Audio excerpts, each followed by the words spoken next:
If Kabbalah will help me understand Hashem, why can't I learn it? First of all, you can learn it, Geh Gesundheit, and learn all the Kabbalah you want. And when you figure it out, let me know. Kabbalah doesn't tell you about Hashem. Chassidus tells you about Hashem. Kabbalah tells you about Svidus, Oilimus, not about Hashem.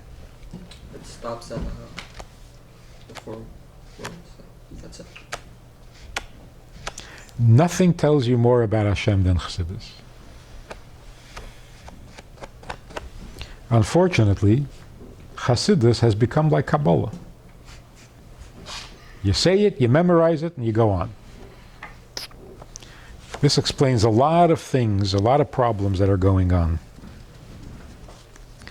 If you sit for an hour, and at the end of the hour, you haven't learned anything, what do you think the result is going to be?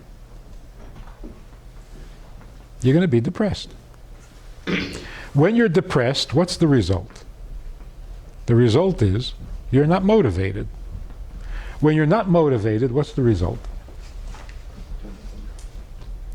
The result is you try to find something that will motivate you. That isn't part of the yeshiva. So you start looking someplace else for your motivation and for your excitement. That's basically the beginning of the end. That's if you learn for 1 hour and come away not knowing anything.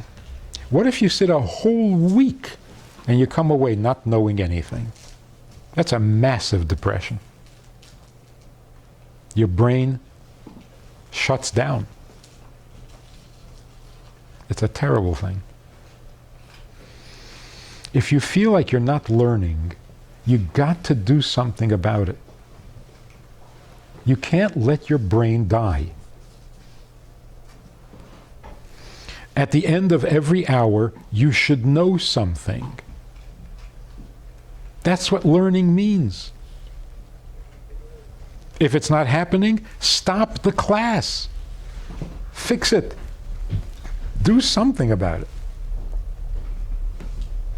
But if you just sit there and let your brain shrivel up,